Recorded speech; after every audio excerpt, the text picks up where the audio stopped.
Ici, c'est Israël et de l'autre côté, la Syrie, où la guerre fait rage depuis 17 mois et dont personne ne peut prédire l'issue.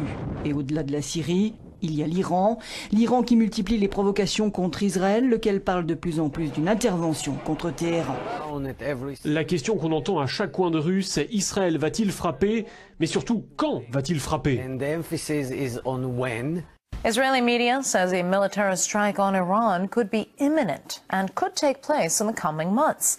Tel Aviv has long threatened to attack, saying international sanctions against the country over its nuclear plans are not enough. According to a major daily Israeli newspaper, the Israeli Prime Minister Benjamin Netanyahu and his defense minister would like to strike Iran as early as before the US presidential elections taking place in November this year. La rumeur d'une guerre prochaine fait en tout cas réagir les ennemis de l'État hébreu. Hier, Mahmoud Ahmadinejad, le président iranien, qualifiait Israël de tumeur cancéreuse devant une foule électrisée.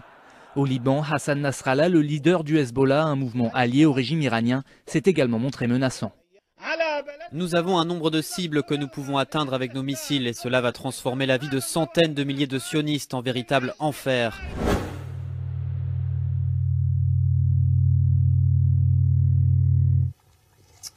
Alors, le vrai gros sujet d'actualité, c'est le futur bombardement de l'Iran par l'État d'Israël. Et là, on voit bien qu'on est à la veille de quelque chose, je le dis depuis des mois, qui ressemble à la Troisième Guerre mondiale. Et on a toujours la concomitance de trois faits qui nous ramènent à toutes les périodes de troubles du XXe siècle. C'est une crise bancaire carabinée, une guerre fabriquée de toutes pièces et qui n'est pas nécessaire, et derrière l'implication à chaque fois d'Israël, que ce soit par la déclaration Balfour, la partition de 48, où là, effectivement, on a à chaque fois faillite bancaire du système bancaire mondialiste, c'est-à-dire Wall Street, guerre provoquée, la Deuxième Guerre mondiale, et évidemment une réponse, la seule réponse qui a marché aux conséquences de la crise de 29. La crise de 29 n'a été résolue finalement que par la Deuxième Guerre mondiale et pas par le New Deal. On le sait pertinemment, et à chaque fois, gain de territoire pour Israël. Et ces trois choses, finalement, sont totalement systématiquement articulées, et c'est là-dessus, c'est pour ça qu'il faut lire Sutton, qu'il faut lire Douglas Reed, qu'il faut lire Mullins, et qu'il faut écouter Soral, et pas Emmanuel Todd. S'il n'y a pas cette guerre, seront montrés du doigt comme responsables de la faillite bancaire mondiale à venir, ceux qui ont monté la combine. Ceux qui ont monté la combine, c'est ceux... On va montrer la vidéo d'Atali où il parle des pantalons à une seule jambe vendus à Christian. C'est Shlomo qui téléphone à David en lui disant « Écoute, j'ai une affaire formidable à te proposer, j'ai un camion de pantalons, les pantalons valent $1. Tu les veux ?» Formidable. David prend les pantalons, téléphone à Jonathan et lui dit « Écoute, j'ai une affaire formidable pour toi, un camion de pantalons, $2. Tu les veux ?» Formidable. Jonathan téléphone à Shaul qui lui propose $3 et l'histoire continue. Jusqu'à ce qu'un certain moment, Moshe téléphone à Christian et lui dit « J'ai une affaire formidable pour toi, des pantalons, $49. » Ah, formidable, 49, c'est formidable, je les prends. Le lendemain, Christian téléphone à Moshe en disant « Écoute, tu es vraiment un escroc. » Comment je suis un escroc? Mais si, écoute, tu m'as vendu $49, des pantalons immétables, que je te raconte. Qu'est-ce que tu sais très bien. J'ai ouvert le camion, il y avait des pantalons, il n'y avait qu'une jambe. Qu'est-ce que tu veux que je fasse avec des pantalons? Personne ne me met de pantalons qui a une jambe. Tu n'as rien compris, c'est pas fait pour mettre, c'est fait pour acheter, pour vendre, pour acheter, pour vendre. Et c'est exactement la meilleure leçon qu'on puisse avoir sur ce qui se joue en ce moment, si vous voulez comprendre ce qui se passe dans le système financier moderne. C'est tout, vous avez tout compris quand vous avez compris cette histoire.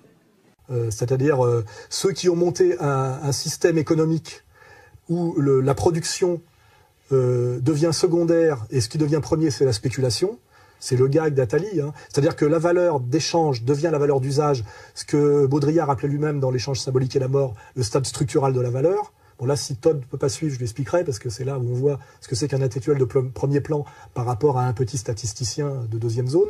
Voilà, donc là, nous sommes bien dans ce que décrit Werner Sombart, ce dont se vante Attali, c'est-à-dire un capitalisme financier purement spéculatif de type kabbaliste, qui en dernière instance est une entreprise de destruction de richesses et de chaos, et qui amène forcément soit à l'effondrement, qui donc désigne les responsables, c'est-à-dire Wall Street comme épistémologie financière et aussi comme communauté, comme noyau dur communautaire, voilà. C'est indiscutable, hein, ça. Voilà. Donc soit c'est eux qui se font choper, soit pour ne pas se faire choper, ils font ce qu'on appelle l'union sacrée contre l'ennemi commun qu'il faut fabriquer. Dans les années 30, ça a été Hitler. Quand on lit Stash Mullins et quand on lit Douglas Reed, on voit que finalement Hitler, qui était l'ennemi le plus dangereux, était à la fois désigné comme ennemi et financé et aidé entièrement dans son accession au pouvoir. Exactement aujourd'hui, comme l'Occident et l'idiote Joubert par la cuisse on nous dit que le salafisme, le wahhabisme, salafisme, takfiriste est le danger pour l'Occident, mais on le finance partout et on l'aide à prendre le pouvoir partout au Moyen-Orient. Donc il y a bien un empire qui est responsable d'une crise et d'un effondrement, qui fabrique un méchant et qui le finance, le sponsorise, il existe en germe, le fabrique exactement comme Goldstein dans 1984 de Orwell, le fabrique et le finance pour justifier que finalement le petit peuple d'Occident aille se battre contre lui. Hier c'était Hitler, demain ça sera l'islam. L'islam à qui on aura donné le pouvoir sur toutes les anciennes nations, Algérie demain,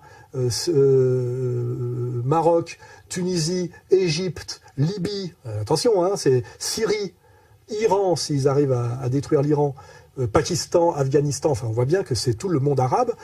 Donc on aura créé, sponsorisé l'ennemi, exigé l'union sacrée contre l'ennemi commun, et là on voit bien les pubs sur les bus américains qu'on va remontrer, pour finalement faire un énorme bain de sang, ça c'est bagatelle pour un massacre, pour finalement que là, les mêmes élites rebondissent, non seulement ne soient pas vouées aux gémonies pour leur responsabilité, mais rebondissent et fassent la culbute au niveau de la puissance d'argent, puisque la guerre est quelque chose d'éminemment rentable pour ceux qui vendent les armes et qui prêtent l'argent.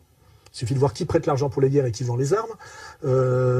Et surtout, là, on renvoie au livre de Sheikh Imran Hossein, Jérusalem dans le Coran, dont je suis l'éditeur pour la France, que derrière, comme la guerre de 14 a permis la déclaration Balfour et le foyer juif en Palestine, la Deuxième Guerre mondiale a permis 48, c'est-à-dire la création d'un État juif et la partition de 48, et la Troisième Guerre mondiale, qui se fera plus cette fois, qui se fera contre le nouvel Hitler, hein, on a bien BHL qui fait son numéro de saillant.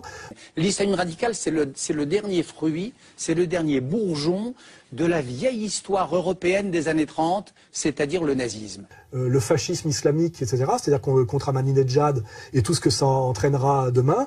Donc on aura bien, par cette guerre, contre un salafisme sponsorisé et totalement impuissant, je dirais militairement et inefficace, et je dirais même financé pour ça, on aura, comme le dit à mon avis Sheikh Imran Hossein, une pseudo-guerre de défense d'Israël menacée effectivement par ce salafisme qui les entoure et qui ont été entièrement mis en place par eux via l'argent du Qatar, via l'idéologie saoudienne et via la destruction de tout ce qui résiste authentiquement les nations arabes issus du panarabisme ou un islam non dévoyé, c'est-à-dire qui ne passe pas par les islamo-racailles payés par les islamo-sionistes, c'est-à-dire par les djihadistes que nous trouvons aujourd'hui en Syrie et qui viennent souvent d'ailleurs de Libye, qui sont les islamo-racailles, des voyous payés 7 fois le minimum salarial pour assassiner systématiquement en criant Allah Akbar chaque fois qu'une caméra se présente. Qui sont payés pour crier à l'Akbar et payés pour les sionistes par les Saoudiens et les Qataris, parce que les sionistes sont en plus payés par leurs partenaires minoritaires. Hein. En plus, c'est toujours très bien pensé globalement, ça rapporte à tous les niveaux. Donc nous aurons cette troisième guerre défensive après la guerre de 66 et la guerre du Kippour, qui officiellement nous sera présentée comme une défense de la petite élite européenne judéo-chrétienne, on va dire, qui représente le génie occidental face au monde des sauvages, qui plaît tant aujourd'hui à Madame Joubert, voilà les fameux rebelles syriens, et qui amènera au Grand Israël, comme je le dis, qui est le seul moment où Israël peut être viable par lui-même, après l'effondrement des États-Unis et peut-être même le lâchage des États-Unis, c'est-à-dire cet Israël qui correspond au projet sioniste originel, qui est Israël de l'Euphrate au Nil, qui correspond au drapeau israélien, hein, et qui permettra à Jérusalem de devenir la capitale du nouvel ordre mondial et du monde, et qui sera le lieu de vente et de convergence de toutes les énergies fossiles et gazières, c'est-à-dire enfin un Israël viable totalement par ses ressources, et non pas un Israël qui ne vit que par la manipulation via le lobby sioniste de, comment dirais-je, de l'empire en voie d'effondrement américain. Hein, voilà. Et que finalement, ceux qui payeront les pots cassés de cette conflagration qui passe par une agression de l'Iran seront, je le dis, en premier lieu le petit peuple israélien qui sera sacrifié par ses élites mondialistes oligarchiques, comme le petit peuple juif polonais, russo-polonais et allemand a été sacrifié par les élites juives américaines, on le sait, par des lettres de rabbins qui se plaignent pour effectivement que la Shoah permette la partition de 48. On a des lettres de rabbins qui se plaignent que les élites juives américaines les sacrifient et les condamnent à mort parce qu'ils ne laissent pas le pouvoir hitlérien, via les négociations de Himmler, les laisser partir contre de l'argent dans les pays. Hein, tout ça est tracé de A à Z.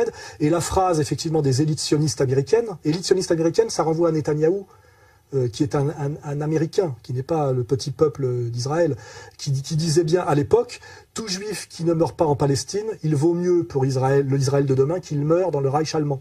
Hein, c'était ça la phrase. Il ne faut pas oublier qu'il y a à l'intérieur de la communauté juive une lutte des classes féroce entre la masse juive et ses élites juives qui est cachée par deux facteurs importants, qui est le tribalisme, c'est-à-dire l'incroyable solidarité tribale produite au forceps par les élites juives, qui est une paranoïa d'État. On le voit en voyant le film Diffamation.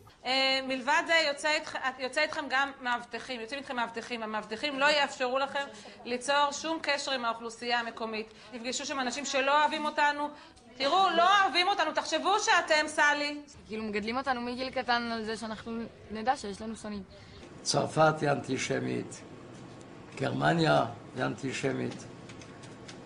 המדינות בדרום אמריקה הן אנטישמיות. אני לא רוצה לדבר על המדינות המוסלמיות, זה לא מדברים בכלל. הם למעשה כולם. ליטא נשארה אנטישמית, כל המדינות הבלטיות, אבל גם המדינות במערב, אנגליה היא אנטישמית. Aussi par un autre facteur qui est la thèse d'Abraham Léon du peuple classe, c'est que c'est globalement un peuple monoclasse, donc c'est-à-dire que les antagonismes de classe à l'intérieur du monde juif ne sont pas un antagonisme prolétariat-bourgeoisie. C'est un antagonisme intérêt supérieur de la communauté à terme. Voilà. Et là, ce qui fait que finalement, le peuple juif qui a, par Marx, amené finalement à la conscience de classe partout, et la communauté qui a le moins de conscience de classe, à cause de sa réalité monoclasse et à cause de son tribalisme exacerbé, du fait de ses élites. Mais en réalité, il y a une lutte des classes différente de la lutte des classes goy à l'intérieur de la réalité globale juive, qui est très bien expliquée par le bouquin de Douglas Reed,